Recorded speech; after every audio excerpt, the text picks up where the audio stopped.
Hey, how's it going? So in this video, I'm going to be talking about words, spells, names, and shapes, and how our language actually works, and what all of this means. So when we're talking about life, we discover that life is six, and then when we talk about six, we discover that six is a hex. So when we're talking about hexing, we're talking about everything that is in this world that is created through knowledge of good and evil, which is where we have our paradigm shifted from the paradise. So when the paradigm shift occurred, we were hexed because when they ate from the fruit, God told them that they will die. So this is the wages of sin are death. So sin is the sine wave, which is the duality, which is the Diablo, die-ables. So this is die-enabling. So this is Diablos who enabled us to die because he hexed us. So this is why they refer to that number of the beast with six. So this is the 666, right?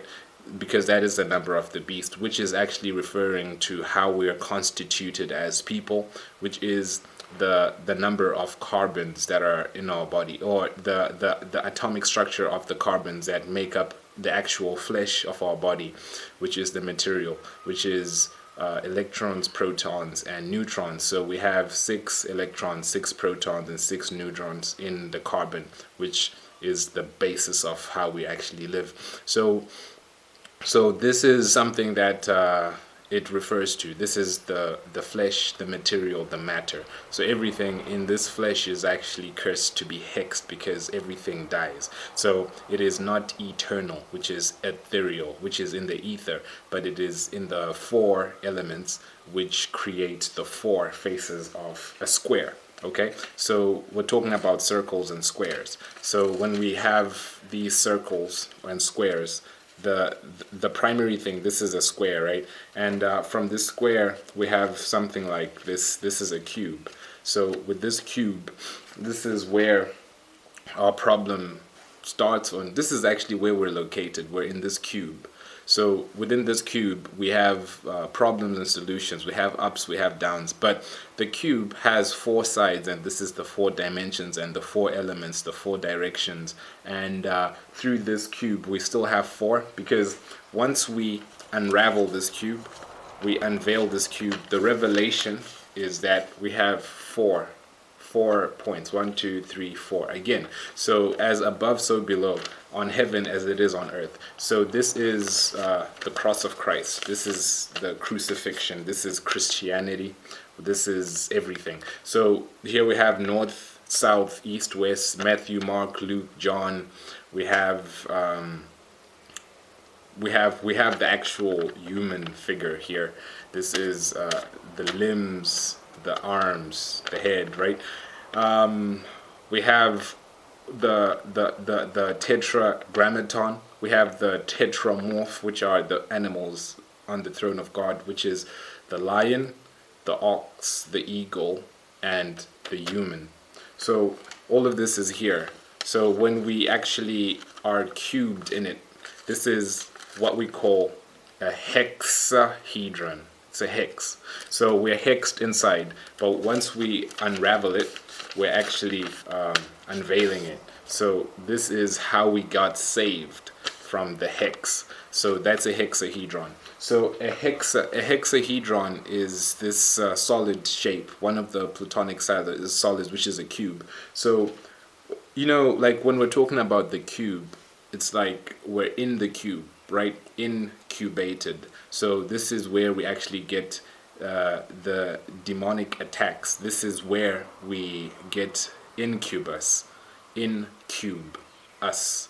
So incubus is actually an insect that infects from this hex, because when someone is said to be hexed, it means that the person is cursed, which is what we are, because we all ate from the fruit, and then we got the curse from that. That's how we die. That's how we're incubated for some time, because once you're incubated as an egg inside a matrix, which is the womb, when you get out, you're incubated in another matrix, which is this dimension, which is another cube, and then we get from womb to womb, or from tomb to tomb, because that womb is actually preparing us to die on earth.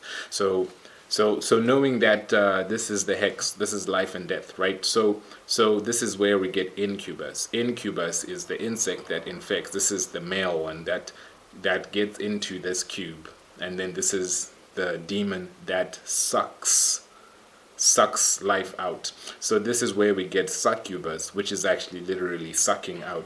So incubus is an insect, which is what you'd refer to like as a tick or something like that. That just sucks the blood out.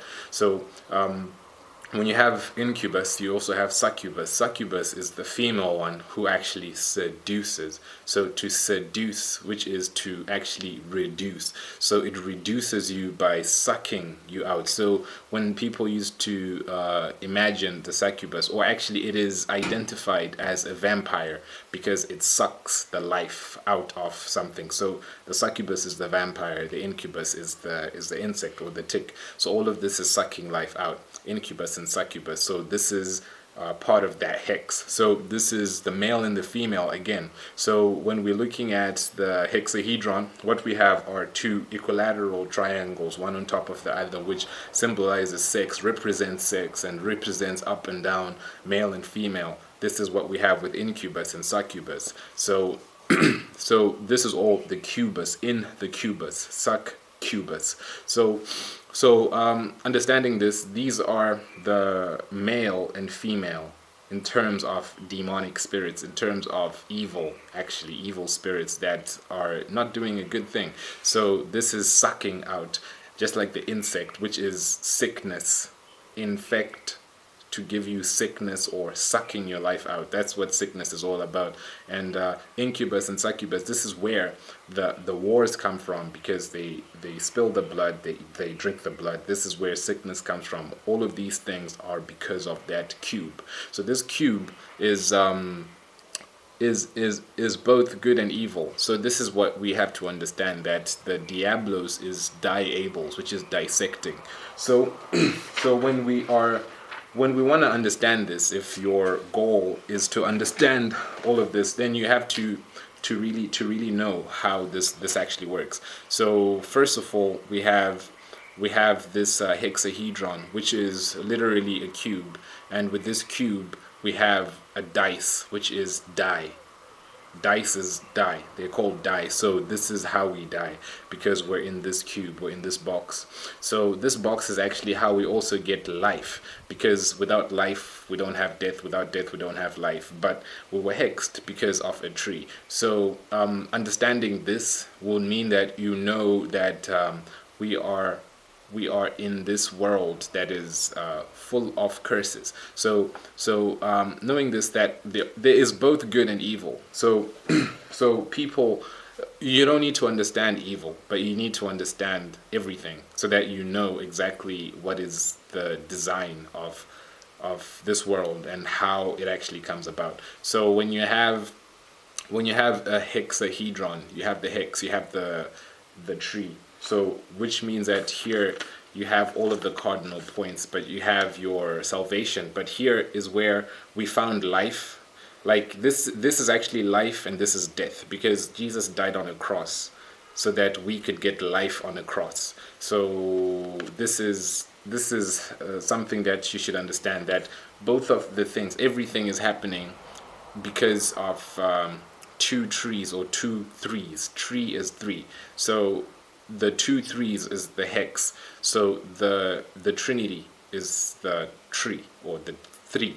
So this three created the world, and then something else was duplicated in order to give another message, or in order to give another side, to balance it out. Just like black and white. Yeah, black and white is the best example to say that black is something that represents something.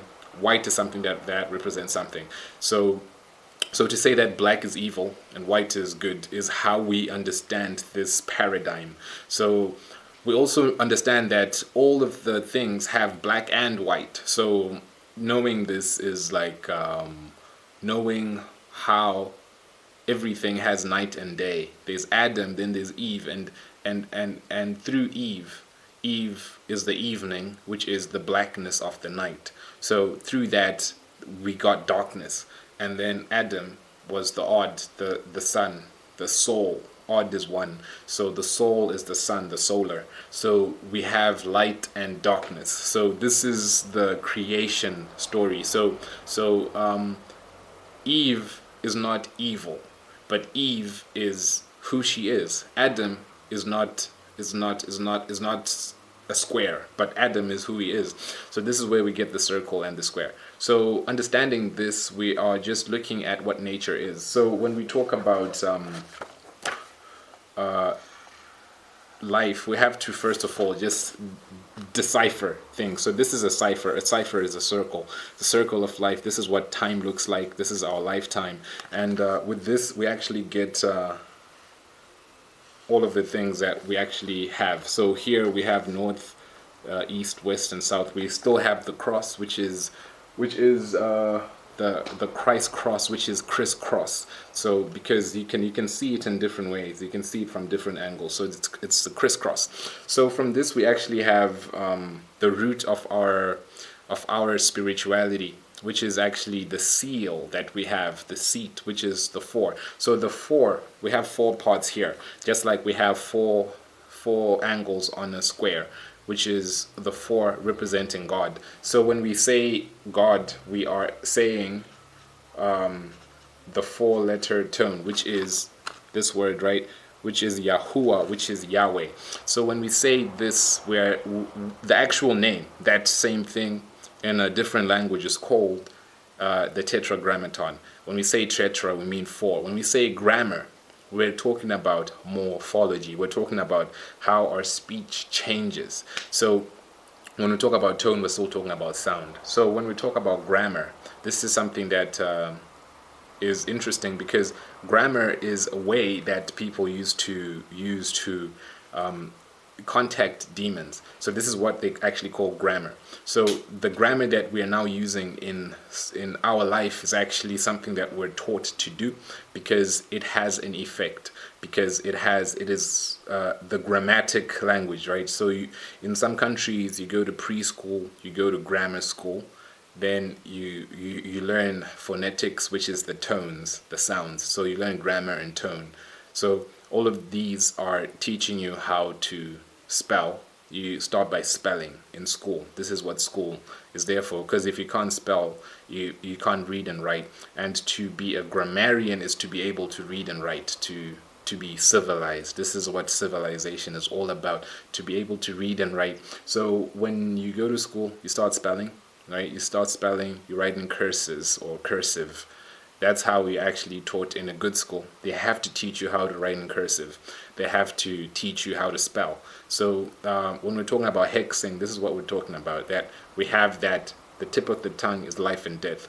It has good and bad. It has good and evil. So when we're looking at this is what is there, and this is the world we're in. It's hexed. So when you know that life is sex and sex is a hex, this is important to really understand. So when you have this understanding, then you'd see that this is how you actually have the 4-letter tone, and this is grammar. So grammar is actually glamour. Glamour is where something looks like glamour is an illusion. So this glamour is where we get grammar and grimoire. So a grimoire is actually a book of grammar that people used to summon demons. Now, the important thing to realize is that the word demon has 2 meanings, because when we're talking about grammar, right, we're talking about the way that it was used back in the day, or its original meaning.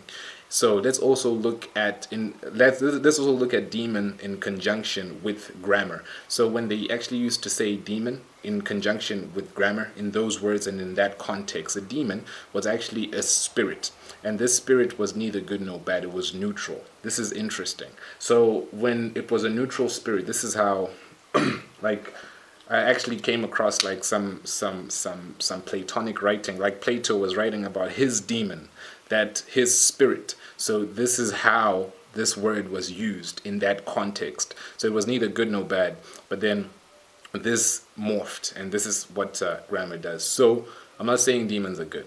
I'm not saying that at all.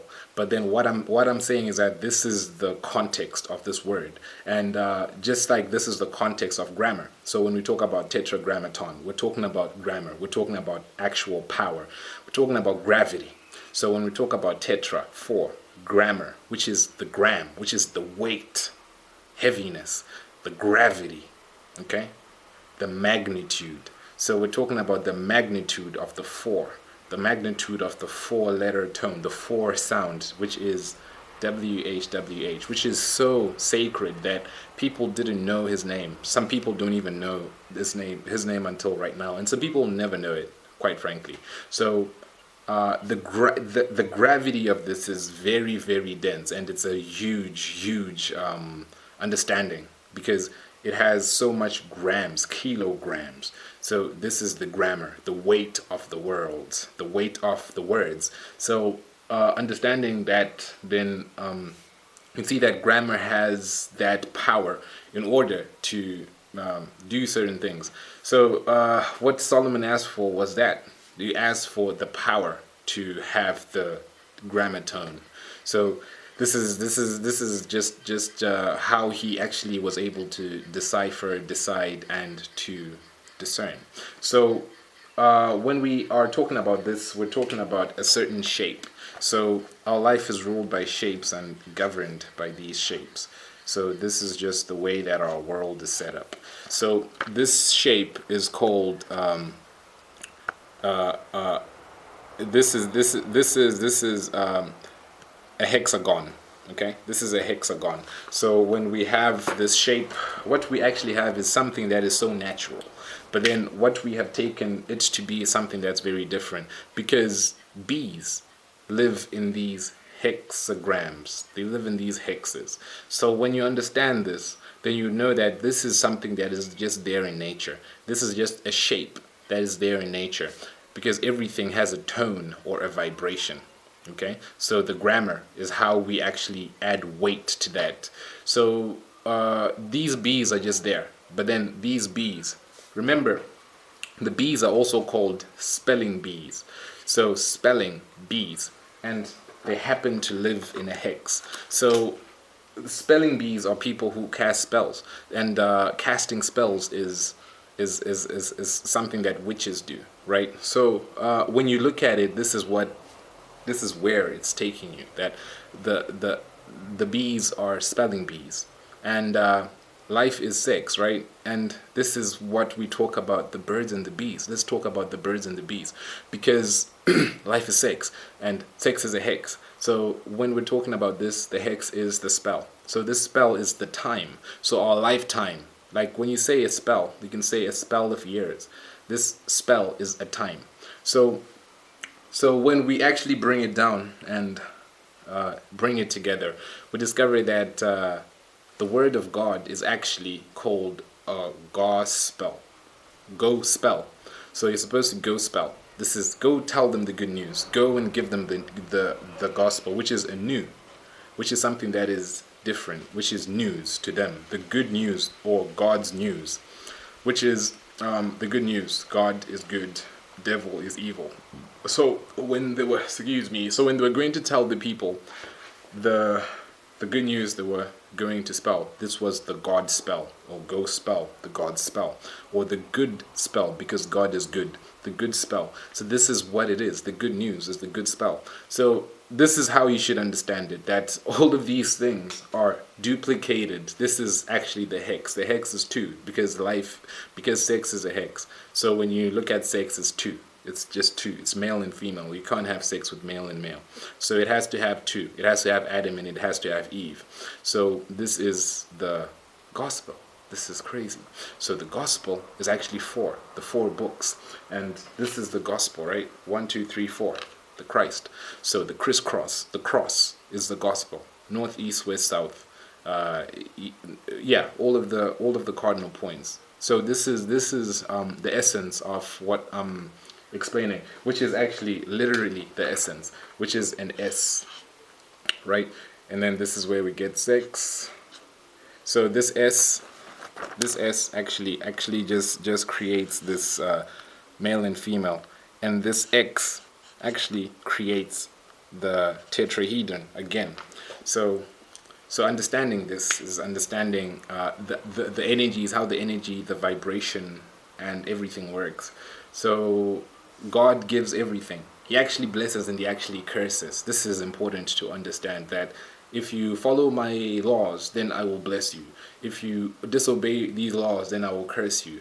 He will hex you. He will actually hex, because it's two. They're always two. Goes up and it goes down. So understanding this is understanding it from a very, very critical way, that not just critical, but like appreciating the truth, because the truth is somewhat wow, it's something else. Yeah. So yeah, this is a deep dive into this, but if you're ready for it, you'll understand it. If you need to, you should go over this video again and then just see, because I'm pretty sure there's certain things that you'll pick up if you watch this again, because all of this is just speaking about this. Sex is a hex and life is this. So life is about sex, and the sex is the matrix. So this matrix is everything that is in the material world. So so I hope that you got this, and you got the essence or the essential part of it, and that you'll be able to decipher.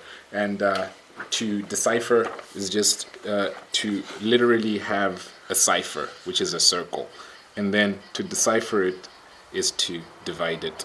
So to divide it is to know the two sides.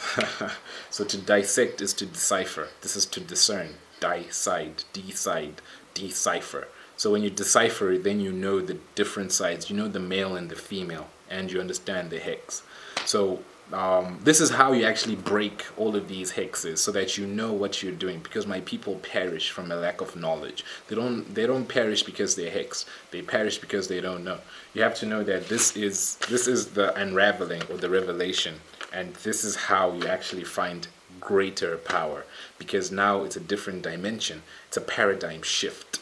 So this paradigm shift is important, and this paradigm shift is actually your life, because once you understand that, all right, this means that, so this means this, because you'll be able to understand the causality. If you have problems in your life, that some people might actually think that they're literally cursed, but then life is actually a hex. So this hex is showing us how we can undo it, because everything has a cause and an effect. So knowing the effects is important, knowing the causes is important. So this is why this knowledge is very powerful, because you're able to understand the causes if you only have the effects. Like, all right, why is this happening? Why does this keep on happening? You have these effects, so now you can be able to trace the causes, because on earth as it is in heaven. So you'll be able to know the hex, because the hex is 2 trees, 2 threes. This is what you have to understand, that this hex is easily decipherable when you decide to decipher. If you're trapped in a cycle, which is a cipher, you can decipher it by knowing this, and this is how you break any curse. So thank you a lot for watching this, and I hope that you are free from anything, any doubts, any fear, hesitation, or anything like that. But this video is meant to bring you freedom, and everyone who hears this, because knowledge is power.